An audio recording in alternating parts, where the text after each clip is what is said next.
Hello friends. Book insider में आप सभी का स्वागत है। आज हम बात करने वाले हैं the art of letting go by Nick Trent book के बारे में। खुद को समझना और कंट्रोल छोड़ना एक बहुत ही गहरा लेकिन बेहद सशक्त करने वाला अनुभव है। जब हम खुद को जानते हैं तो हमें ये एहसास होता है कि हम किन चीजों पर कंट्रोल कर सकते हैं और किन्हें नहीं। अक्सर हम जिन्हें अपनी जिंदगी में बीते हुए दर्द, अधूरी उम्मीदों और अपनी खुद की कठोर पहचान से चिपके रहते हैं, जिससे हमें दर्द और तनाव ही मिलता है। लेकिन जब हम इन्हें छोड़ना सीख जाते हैं तो हमारे अंदर एक अलग ही आजादी आ जाती। इंसान की फितरत होती है कि वह हर चीज को अपने हिसाब से चलाना चाहता है। हमें लगता है कि किसी भी सिचुएशन पर हम पूरा कंट्रोल रहेंगे तो हम खुश रहेंगे, लेकिन सच तो यह है कि दुनिया में हर चीज को कंट्रोल कर पाना नामुमकिन है। कई बार लोग हमारी उम्मीदों पर खरे नहीं उतरते, हालात हमारी प्लानिंग के मुताबिक नहीं चलते और चीजें वैसी नहीं होती जैसे हमने सोचा था। ऐसे में अगर हम हर बार परेशान होते रहेंगे और खुद को कोसते रहेंगे तो हमारी मेंटल हेल्थ पर बुरा असर पड़ेगा। इसके बजाय अगर हम ये स्वीकार कर ले कि कुछ चीजें हमारे हाथ में नहीं है और हमें उन्हें बस जाने देना है, तो हमारी जिंदगी कहीं ज्यादा आसान और खुशहाल हो सकती है। जब हम अपनी पुरानी तकलीफों से चिपके रहते हैं तो वे हमें अंदर ही अंदर तोड़ती रहते।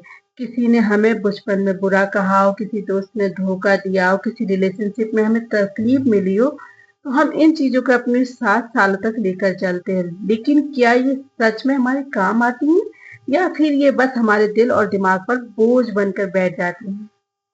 सच तो ये है कि जब तक हम अपने पुराने घावों को पकड़े रहेंगे तब तक नए घाव बनते रहेंगे। इससे खुद को हल्का करने के लिए, अपने दिल और दिमाग को खुला रखने के लिए हमें माफ करना और आगे बढ़ना सीखना होगा। ये जरूरी नहीं है कि आप सामने वाले को माफ करके आप उसके साथ वैसे ही जुड़ जाए, लेकिन खुद की भलाई के लिए उस दर्द को छोड़ देना बहुत जरूरी है। हम में से कई लोग निश्चित पहचान से खुद को जोड़ कर रखते हैं। हम सोचते हैं कि हमेशा स्ट्रॉन्ग, परफेक्ट या किसी खास तरह का हमें दिखना चाहिए। अगर हम किसी खास एग्जाम में फेल हो जाएं तो हम खुद अपने आप को लूजर समझने लगते हैं। अगर हम किसी भी चीज में सफल नहीं हो पाते तो हमें लगता है कि हमारे अंदर ही कोई कमी है।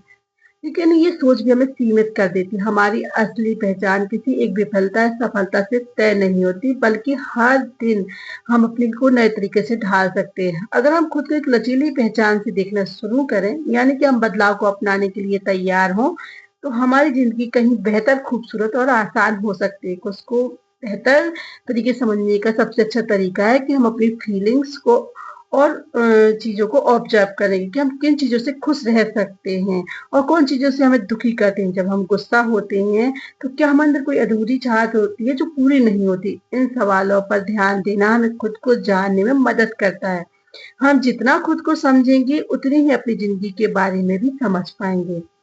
इससे हमें ये तय करने में आसानी होगी कि कौन सी चीजें हमें कंट्रोल करने की जरूरत है और कौन सी चीजें बस छोड़ देनी चाहिए। जब हम कंट्रोल छोड़ना सीखते हैं तो इसका मतलब ये नहीं होता कि हम अपनी जिंदगी को अपने हाल पर छोड़ दें और कोई कोशिश ही ना करें। इसका मतलब तो ये होता है कि हम उन चीजों पर फोकस करें जो हमारे बस में है और बाकी चीजों को जाने दें। अगर कोई चीज आपके हाथ में नहीं है तो उसके बारे में चिंता करके खुद को परेशान करने का कोई फायदा नहीं है। इसका सबसे अच्छा उदाहरण ये है कि अगर बारिश हो रही है तो आप उसको रोक नहीं सकते, लेकिन अगर आप छाता लेकर बाहर जा सकते हैं। ठीक इसी तरह अगर कोई इंसान आपकी उम्मीदों पर खरा नहीं उतर रहा है तो उसे बदलने की कोशिश करने की बजाय आप अपनी उम्मीदों को एडजस्ट कर सकते हैं। कई बार हम अपने परफेक्शन की चाह में खुद को ही तकलीफ देते रहे। हमें लगता है कि सब कुछ सही तरीके से करना चाहिए, लेकिन ये कभी संभव नहीं है। गलतियां इंसान की फितरत का हिस्सा है और हमें खुद को इन गलतियों के लिए माफ करना आना चाहिए। अगर हम अपनी हर गलती को कोसते रहेंगे तो हम कभी भी अपनी पूरी क्षमता तक नहीं पहुंच पाएंगे। खुद को जानना और कंट्रोल छोड़ना दोनों साथ साथ चलते हैं। जब आप खुद को बेहतर तरीके से समझते हैं तो आप ये जान पाते हैं कौन सी चीजें आपके लिए जरूरी हैं और कौन सी बस एक बोझ बन गई हैं। अगर कोई चीज आपको बार बार दुखी कर रही है तो उसे छोड़ना ही सबसे अच्छा तरीका है। ये आसान नहीं होता, मानते हैं, लेकिन जब आप इसे करने लगते हैं तो आपकी जिंदगी में एक नई ऊर्जा आ जाती है।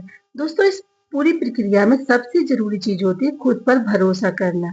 अगर आप खुद पर भरोसा रखते हैं तो आपको बाहरी चीजों से बहुत ज्यादा फर्क नहीं पड़ेगा।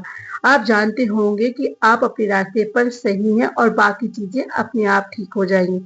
जिंदगी हमेशा आपके प्लान के मुताबिक नहीं चलेगी दोस्तों, लेकिन आप खुद समझते हैं और कंट्रोल छोड़ना जानते हैं तो आप हर हालात में खुश रह सकते हैं। दोस्तों, हमारी जिंदगी में सबसे बड़ी चीज जो हमें परेशान करती है वह हमारे खुद के है थॉट्स और इमोशंस। कई बार हम अपने ही ख्यालों में उलझ जाते हैं और उन्हें अच्छा या बुरा लेबल करने लगता है। लेकिन क्या कभी आपने सोचा है कि अगर हम अपने विचारों और भावनाओं को बिना जजमेंट के देखें तो क्या होगा? एक ऐसा तरीका है जिसमें हम अपने दिमाग को ज्यादा शांत, क्लियर और बैलेंस्ड बना सकते हैं। इसे कहते हैं नॉन जजमेंटल ऑब्जर्वेशन, यानी बिना किसी जजमेंट के खुद को और अपनी फीलिंग्स को ऑब्जर्व करना। जब भी दोस्तों हमारे मन में कोई विचार आता है या किसी इमोशन को हम महसूस करते हैं तो हमारा पहला रिएक्शन होता है उसे अच्छा या बुरा कहना। अगर हमें खुशी मिल रही है तो हम उसे अच्छा मानते हैं और अगर कोई दुखदायक सोच आ गई तो हम उसे बुरा मानते हैं। लेकिन इस पूरे प्रोसेस में हम अपने विचारों और इमोशंस पे उलझने लगते हैं। कभी कभी तो दोस्तों ऐसा लगता है कि हम किसी नेगेटिव थॉट्स को पकड़ कर बैठ जाते हैं और बार बार उसे सोचते रहते हैं, जिससे हमारी मेंटल हेल्थ पर बहुत असर पड़ता है। लेकिन अगर हम उसे बिना जज किए बस एक ऑब्जर्वर की तरह देखें तो वह थॉट आएगा और स्मूथली चला जाएगा, मैं बिना परेशान किए। मान लो कि तुम एक नदी के किनारे बैठे हैं और पानी बह रहा है और पानी के साथ कुछ पत्तियां बहकर आ रही, कुछ फूल भी आ सकते हैं और कभी कभी कचरा भी। अगर तुम हर चीज को पकड़ने लगोगे तो तुम क्या होगा? तुम उलझ जाओगे उसमें और परेशान हो जाओगे। लेकिन अगर तुम उसे सिर्फ उसे बहते हुए ये देखो बिना कुछ पकड़े तो क्या होगा? तुम शांत रहोगे। यही तरीका हमें अपने थॉट्स और इमोशन के साथ अपनाना है। उन्हें बस आते जाते देखना है, बिना यह कह मतलब अच्छे हैं या बुरे। सुनने में आसान लगता है लेकिन असल में इसे करना कुछ मुश्किल होता है, क्योंकि दोस्तों हमारा दिमाग आदत से मजबूर है। जब भी कोई थॉट आता है तो हम उसे तुरंत कैटेगरी में डाल देता है, ये अच्छा है या बुरा है, ये चिंता की बात है, ये खुशी की बात है। लेकिन जब नॉन जजमेंटल ऑब्जर्वेशन की प्रैक्टिस करते हैं तो हमें अपने दिमाग को सिखाते कि वह चीजों को बस वैसे ही देखे जैसे वे हैं। अगर तुम्हारे दिमाग में एक ख्याल आता है कि मैं कुछ खास नहीं कर पा रहा हूँ या लोग मेरी कदर नहीं करते, तो सामान्यतः तुम इसे नेगेटिव थॉट्स मानोगे और फिर उस पर सोचने लगोगे। हो सकता है कि तुम उदास हो जाओ या चिढ़ने लगो, लेकिन अगर तुम इसे बस एक थॉट की तरह के रूप में देखो, ना कि किसी सच्चाई के रूप में, तो वह तुम्हें परेशान नहीं करेगा। ये सिर्फ एक बादल की तरह आएगा और चला जाएगा। दोस्तों, इमोशन के साथ भी बस यही बात लागू होती है। कई बार हमें दुख, गुस्सा या डर या शर्मिंदगी महसूस होती ही है और हम उसे बुरा मानकर उसे दबाने की कोशिश करते हैं या फिर उससे बचने लगते हैं। लेकिन दोस्तों, इससे वह इमोशन और मजबूत हो जाता है। अगर तुम उसे बस ऑब्जर्व करो, उसे अलाउ करे और कि वो आए और फिर खुद ही चला जाए, तो वह तुम्हें ज्यादा परेशान नहीं करेगा। नो जजमेंटल ऑब्जर्वेशन हमारे इमोशन रेगुलेशन में बहुत मदद करता है। जब हम अपनी भावनाओं को बिना किसी जजमेंटल के देखना सीख जाते हैं तो उन पर हम बेहतर तरीके से काम पा कर सकते हैं। उदाहरण के लिए, अगर हम किसी सिचुएशन में तुम्हें गुस्सा आ रहा है तो आमतौर पर दो चीजें होती हैं। या तो तुम उस किस्से में बह जाते हो और कुछ ऐसा कर देते हो जिसका बाद में पछतावा होता है, या फिर तुम उसे दबाने की कोशिश करते हो जिससे वह अंदर ही अंदर सुलगते रहते हो। लेकिन अगर तुम सिर्फ इस गुस्से को देखो और कहो कि ओह, अभी मेरे अंदर गुस्सा आ रहा है, बिना ये कहे कि ये अच्छा है या बुरा, तो वह गुस्सा धीरे धीरे कम होने लगेगा। इस तरह की ऑब्जर्वेशन से हमारी डिसीजन मेकिंग भी बेहतर होती है और जब हमारा दिमाग क्लियर होता है और अपनी भावनाओं से उलझे बिना कोई फैसला लेते तो वो ज्यादा सही होता है।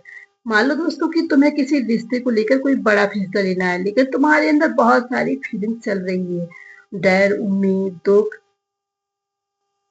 सो दोस्तों, अगर तुम फीलिंग्स में बह जाओ और हो सकता है कि कोई तुम इमोशनल डिसीजन ले लो जो लंबे समय में सही ना हो। लेकिन अगर तुम बस एक ऑब्जर्वर की तरह अपनी फीलिंग्स को देखो और बस शांत दिमाग से सोचो, तो तुम्हारा फैसला ज्यादा बैलेंस्ड और सही होगा। ये एक तरह की मेंटल एक्सरसाइज है और इसे रोज प्रैक्टिस करना जरूरी होता है। अगर तुम इसे अपनाना चाहते हो तो कुछ आसान तरीके हैं। पहला है माइंडफुल ब्रीदिंग। जब भी तुम्हारे दिमाग में बहुत सारे थॉट्स चल रहे हो तो बस कुछ मिनट के लिए अपनी सांसों पर ध्यान दो, बिना ये सोचे कि वो अच्छे हैं या बुरे, बस उन्हें आते जाते देखो। दूसरा है जर्नलिंग। कभी कभी अपनी फीलिंग्स को बिना जजमेंटल के लिख लेना बहुत बेहतर होता है। जब तुम लिखते हो तो तुम्हें समझ में आता है कि तुम क्या महसूस कर रहे हो, और फिर तुम्हें ये भी एहसास होता है कि बस एक थॉट या इमोशन है, कोई सच्चाई नहीं। तीसरा है नेचर ऑब्जर्वेशन। बाहर जाकर प्रकृति को देखना भी एक अच्छी प्रैक्टिस है। जब तुम आसमान में बदलते रंग को, पेड़ों की हलचल को या पक्षियों की चहचहाट को बिना किसी लेबल दिए बस ऑब्जर्व करते हो तो तुम्हारा दिमाग शांत होने लगता है। चौथा है मेडिटेशन। रोज 10-15 मिनट ध्यान करना, जिसे तुम सिर्फ अपने थॉट्स को देखने की प्रैक्टिस करो, बहुत फायदेमंद होता है। इसमें तुम्हें कुछ करना नहीं होता, बस बैठकर अपने मन में आने वाले विचारों को बिना लेबल दिए बस देखने की कोशिश करना हो। जब हम नॉन ऑब्जर्वेशन की प्रैक्टिस करते हैं तो हमें धीरे धीरे एहसास होता है कि हम अपने थॉट्स और इमोशंस नहीं है, बस एक टेम्परेरी एक्सपीरियंस है जो आते हैं और चले जाते हैं। इससे हमारी जिंदगी में ज्यादा पीस आती है, हमारी मेंटल हेल्थ भी बेहतर होती है और हम ज्यादा समझदारी से फैसले ले पाते हैं। तो अगली बार जब कई थॉट्स या इमोशन आए तो उसे पकड़कर बैठने की बजाय बस उसे देखो, जैसे कि तुम कोई फिल्म देख रहे हो। उसे जज मत करो, उसे अपना मीनिंग मत दो, बस उसे ऑब्जर्व करो। जब तुम ऐसा करोगे तो तुम्हें एक अलग तरह की आजादी, सुकून महसूस होगा। हमारी जिंदगी में जो सबसे बड़ी चीज हमें रोकती है वह हमारे खुद के बिलीव्स होते हैं। ये बिलीव्स बचपन से ही हमारे में बनते हैं, समाज, परिवार, दोस्त और हमारे खुद के एक्सपीरियंस है। कुछ बिलीव्स हमें आगे बढ़ने में मदद करते हैं, लेकिन कुछ बिलीव्स ऐसे होते हैं जो हमें अंदर से कमजोर बनाते हैं। ये नेगेटिव बिलीव्स हमारे दिमाग में इस तरह से घर कर जाते हैं कि हमें पता ही नहीं चलता कि हमारी एंजाइटी, ओवर थिंकिंग और लो कॉन्फिडेंस की असली वजह है क्या। लेकिन अगर हम इन्हें पहचाने और इन्हें चैलेंज करें तो हमारी सोच बदल सकती है और एक ज्यादा पॉजिटिव माइंडसेट डेवलप हो सकता है। दोस्तों, जब भी हम कुछ नया करने की सोचते हैं या किसी मुश्किल स्थिति में होते हैं तो हमारा दिमाग हमें कई तरह के नेगेटिव थॉट्स देने लगता है। जैसे, मैं कभी सफल नहीं हो सकता, लोग मुझे पसंद नहीं करते, अगर मैं फेल हो गया तो क्या होगा, या मैं इतना अच्छा नहीं हूँ जितना मुझे होना चाहिए। ये सब बिलीव्स हमारे दिमाग में बिना सोचे समझे सेट हो जाते हैं और धीरे धीरे हमारी सोच को सेव करने लगते हैं। दोस्तों, असल में बिलीव्स कोई सच्चाई नहीं होती है, बस हमारे दिमाग में बनी कहानियां होती है। अगर हम इन्हें जरा सा ध्यान से देखें, एनालाइज करें तो हमें समझ में आएगा कि ये हमें लिमिट कर रहे हैं। हमें खुद से पूछना होगा, क्या ये सच में सही है? क्या मेरे पास कोई सॉलिड प्रूफ है कि बिलीफ सही है, या यह बस मेरे दिमाग के बनाए हुए डर है? मान लो कि तुम्हें कोई बड़ा काम करना है, लेकिन तुम्हारे अंदर ये बिलीव बैठा हुआ है कि मैं कभी अच्छा नहीं कर सकता। अब अगर तुम इसे सच मान लोगे तो तुम कोशिश ही नहीं करोगे, या करोगे भी तो पूरे कॉन्फिडेंस के साथ नहीं कर पाओगे।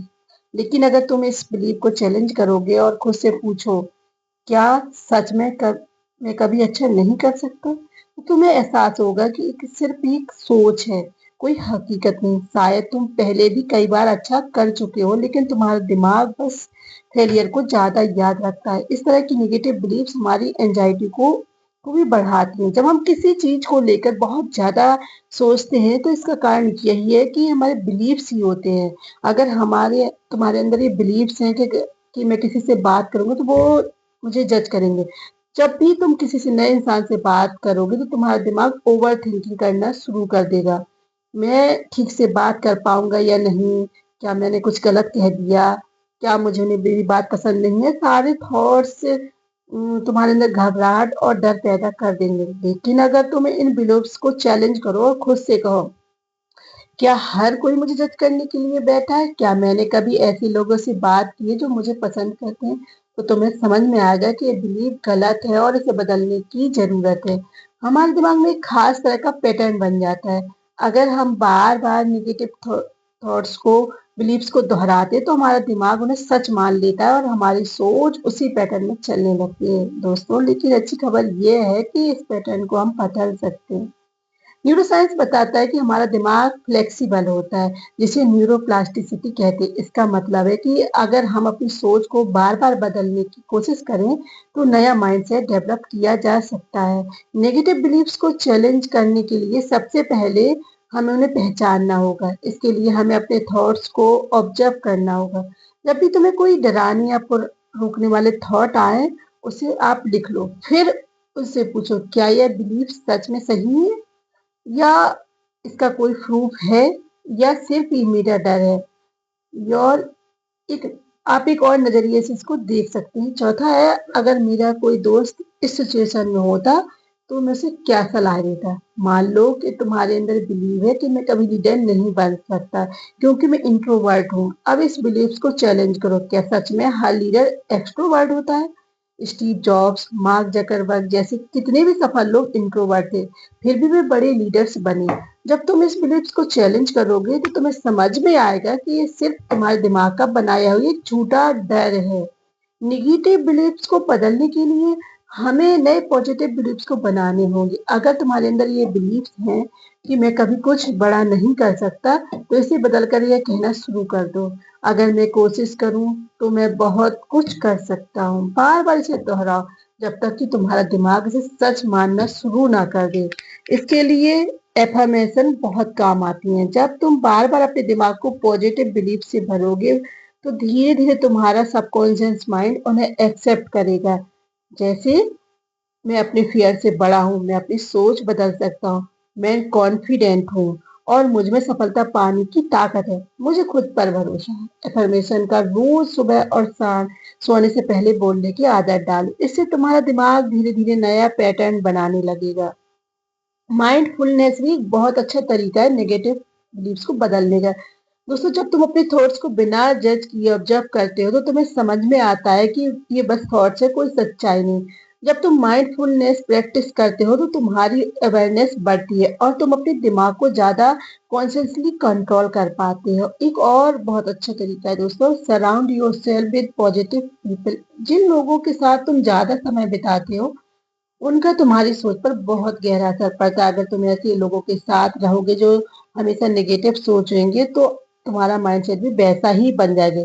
लेकिन अगर तुम पॉजिटिव और इंस्पायरिंग लोगों के साथ रहोगे, तो तुम्हारी सोच भी बदलने लगी। इसके अलावा जब भी कोई नेगेटिव बिलीफ तुम्हें पकड़ने की कोशिश करे, तो उसे एक्शन से चैलेंज करो। अगर तुम्हें ऐसा लगता है कि मैं पब्लिक स्पीकिंग नहीं कर सकता, तो छोटे छोटे स्टेप्स लो। पहले अपने दोस्तों के सामने बोलो, फिर छोटे ग्रुप में बोलो, और फिर धीरे धीरे बड़े स्टेज पर। जब तुम एक्शन लेते हो, तो तुम्हारा दिमाग खुद ही उस पुराने बिलीफ्स को छोड़कर नए बिलीफ को अपनाने लगता है।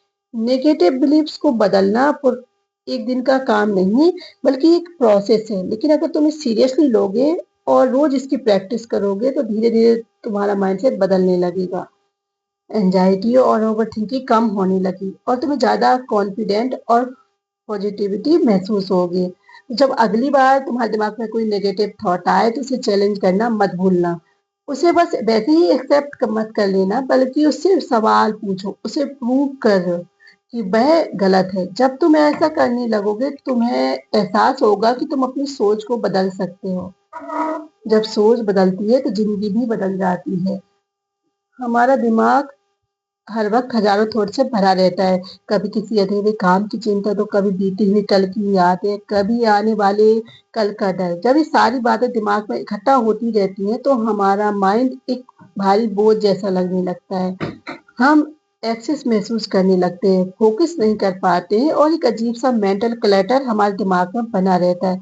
इस क्लटर को साफ करने के लिए बहुत ही सिंपल लेकिन पावरफुल तरीका है ब्रेन डंपिंग। एक ऐसी टेक्निक है जिसमें हम अपने दिमाग में चल रही हर चीज को बिना किसी रोक टोक के लिख देते हैं। इससे हमारा दिमाग हल्का हो जाता है, हमारी इमोशंस बाहर निकल जाते हैं, और हमें क्लैरिटी मिलती है। इमेजिन करो कि तुम्हारा दिमाग एक कमरे की तरह है। अगर उस कमरे में हर जगह सामान बिखरा हुआ हो, चीजें यहाँ वहां पड़ी हो, और कोई सही ऑर्गेनाइजेशन ना हो, तो तुम्हें वहां रहना कैसा लगेगा। शायद बहुत ज्यादा अनकंफर्टेबल और मैसी। अब सोचो, अगर तुम उस कमरे की सफाई कर दो, फालतू चीजें हटा दो, और सब कुछ एक अच्छे तरीके से अरेंज कर दो, तो क्या होगा। तुम्हें अच्छा महसूस होगा। जगह स्पेसियस लगेगी और तुम ज्यादा आराम से रह पाओगे। ब्रेन डंपिंग भी बिल्कुल इसी तरह का ही काम करता है, बस फर्क इतना है कि हमारे माइंड के क्लटर को क्लियर करता है।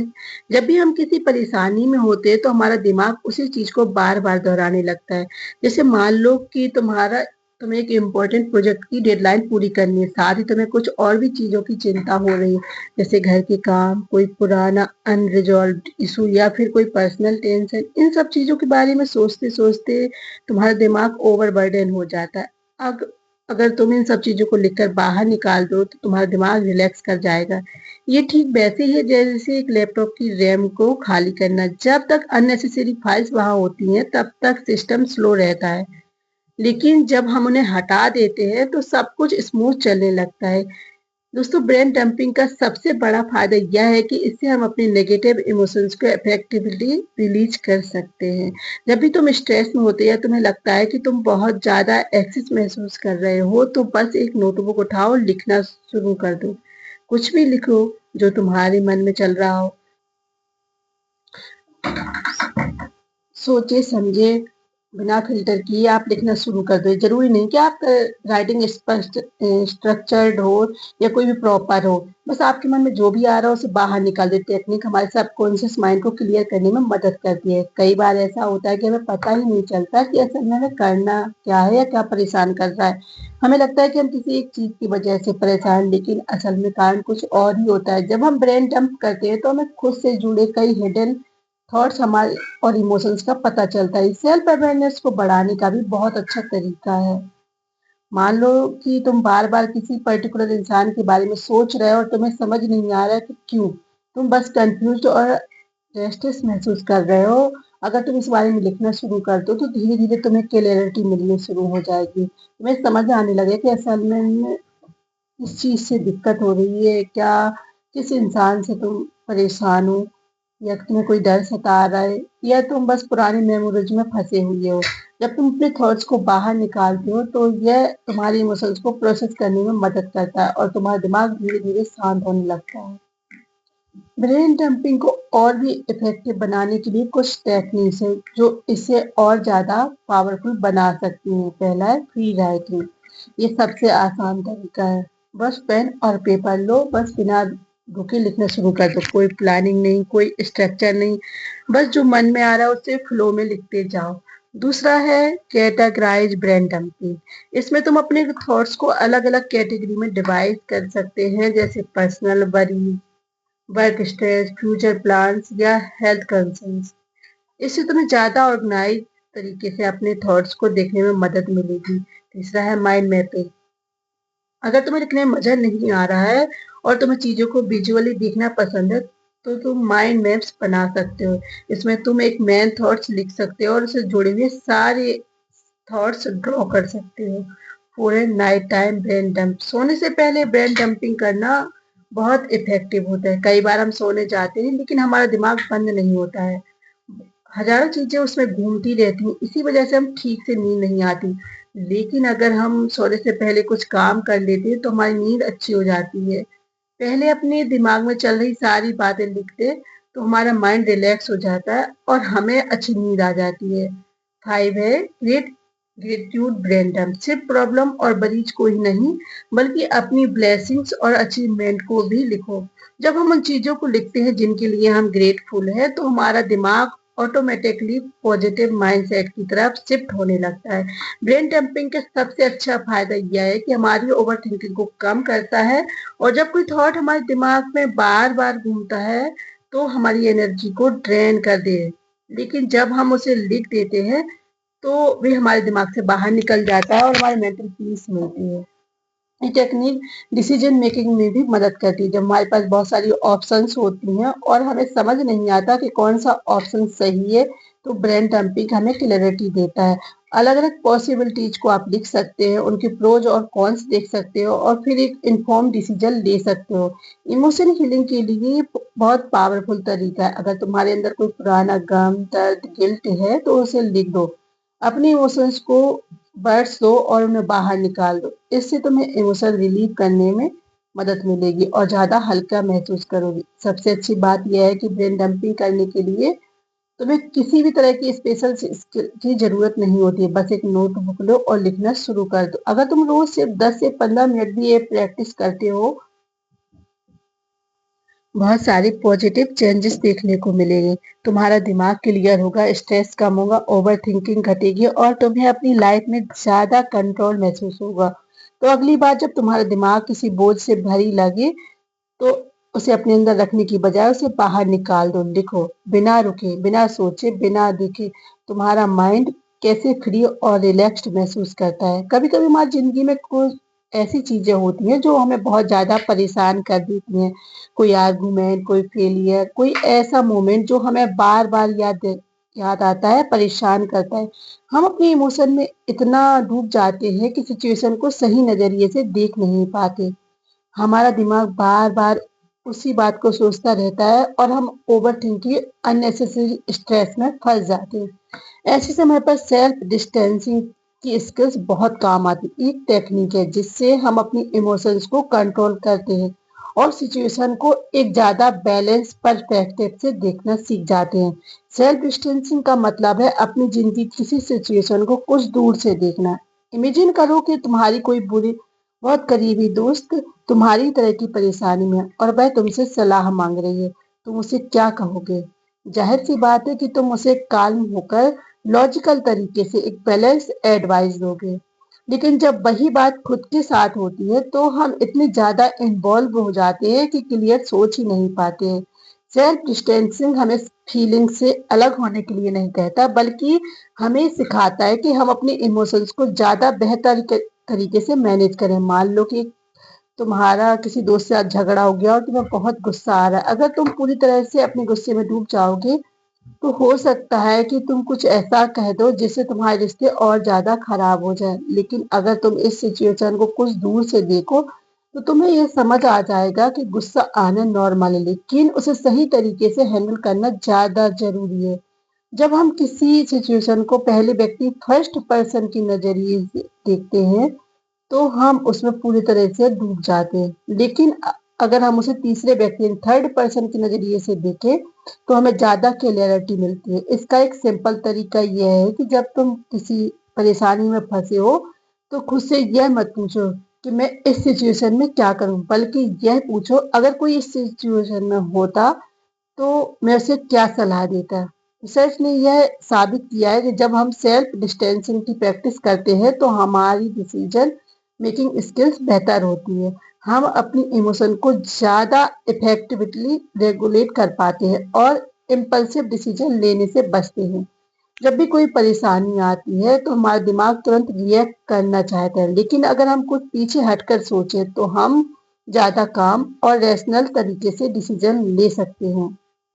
सेल्फ डिस्टेंसिंग की मदद से हम अपने पास्ट एक्सपीरियंस को भी ज्यादा हेल्दी तरीके से प्रोसेस कर सकते हैं।